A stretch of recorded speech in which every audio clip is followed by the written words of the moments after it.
ছাবি দিলি ভাই রে, যেই না ছাবি দিলি প্রাণ গোবিন্দ কালী দহের মাঝে আমার প্রাণ গোবিন্দ এই না শব্দ শুনেছে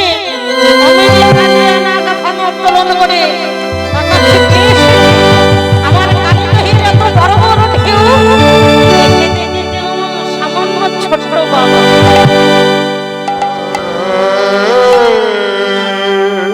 তার ঘরে সন্তান গো,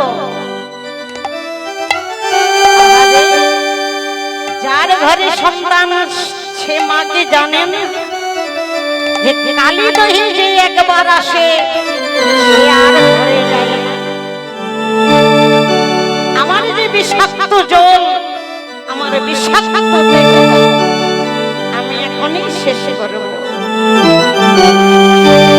যে না অন্তরে অন্তরে ভাবছে আর কালিও মাকে অন্তরে কথা অন্তরে জানে, জানতে পেরে আরো বড় বড় করে সাঁতার দিচ্ছে।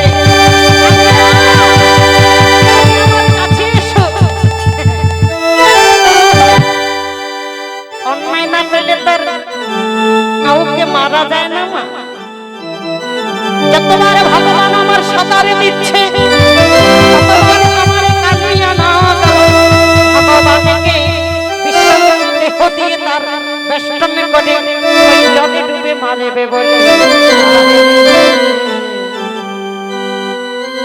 এবার কালিয়ানাকে মনে মনে ভাবছে আমার এই বিষাক্ত অঙ্গ দিয়ে বেষ্টন করবো, মানে পেঁচাবো, পেঁচিয়ে পেঁচিয়ে জলে ডুবাই ওই ছেলেটাকে মেরে ফেলবো।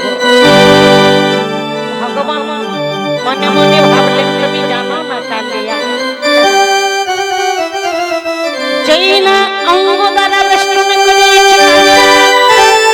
ভগবান মনে মনে চিন্তা করলেন যে আমি বিষাক্তর কাছে যদি বিষাক্ত না হই এই কালী দহ থেকে আমি উদ্ধার হতে পারবো না, কালীও না দমন হবে না, আর আমি ব্রজবাসীদেরকে সান্ত্বনা দিতে পারবো না। যেমনি বেষ্টন করেছে অমনি ভগবান আমার আরো যেন বিষাক্ত হয়ে অমনি এক হাতে লেজ ধরেছে আর এক হাতে এক ফোনা ধরেছে আর এক পায়ে এক ফোনা চিপে ধরেছে। যেই না এক পায়ে ফোনা চিপে ধরেছে মা, যতবার প্রাণ গোবিন্দ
স্বর্গের থেকে যেন মনে হয় রক্ত পরিশন হচ্ছে। সমস্ত ব্রজবাসীদের দেখি মাঝে মাঝে দেখি বৃষ্টি পরিশন হয়, কিন্তু হঠাৎ দেখলাম রক্তের পরিশন। এটা অন্য কারো রক্ত নয়, ওই বিষাক্ত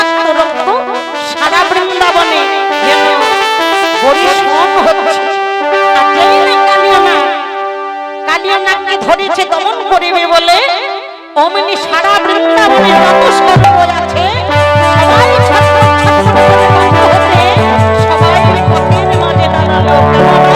আজকে রাজা কালিও না মরে যাবে, আর রাজা মরে গেলে আমাদের গতি কি হবে?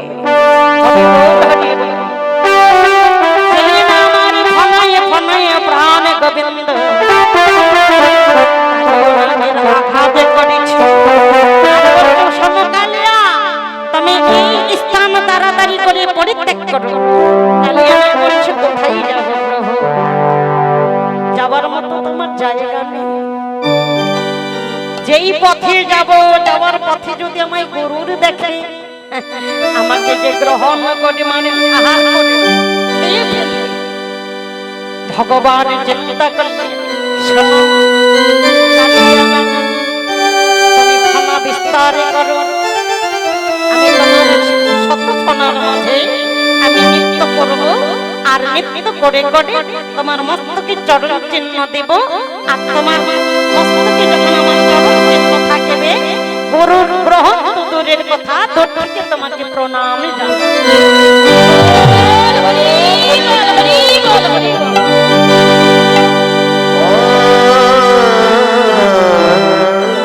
যেই না গোবিন্দ আমার বলেছে অমনি কালিয়া নাকে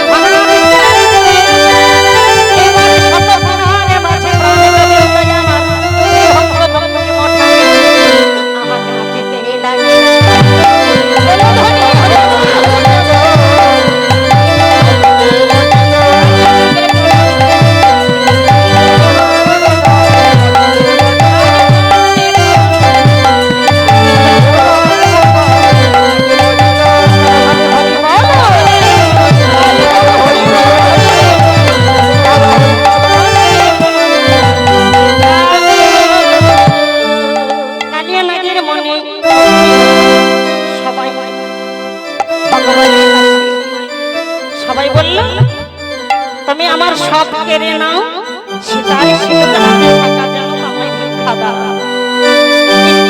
অনুরোধে কালিয়ানাথকে বলল যাও তুমি রমণক দ্বীপে, এখানে আর থেকো না।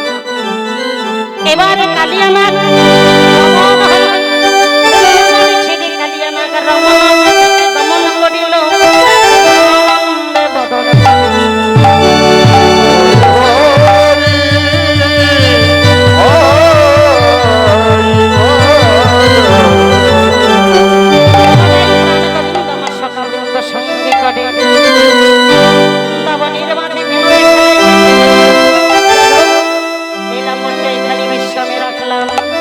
পরিবেশনে অনেক রসভাস ত্রুটি হইয়াছে,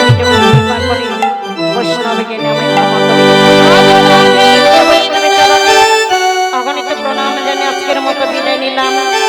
আগামীকাল কখন সঙ্গ পাবো তবে সঙ্গ পাবা আশায় অপেক্ষায় রইলাম, আবার যেন সঙ্গ পাই।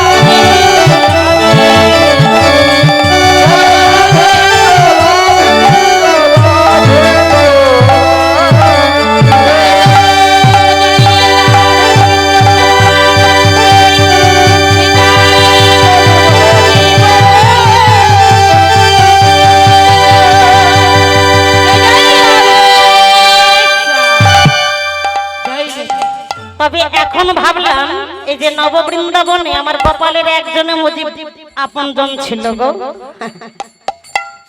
আর বাকি সব মনে হয় নন্দ রাজার মানে আগের পক্ষে হয়তো ভাই, আগের পক্ষে বোন, আগের পক্ষের মাসি পিসি মা বাবা নাকি। হরে কৃষ্ণ। সারাদিন সকালবেলায় একটু মায়ের হাতে ক্ষীর সারানো নিতে এসেছিল, এবার গোপাল মায়ের কোলে ফিরে যাবে।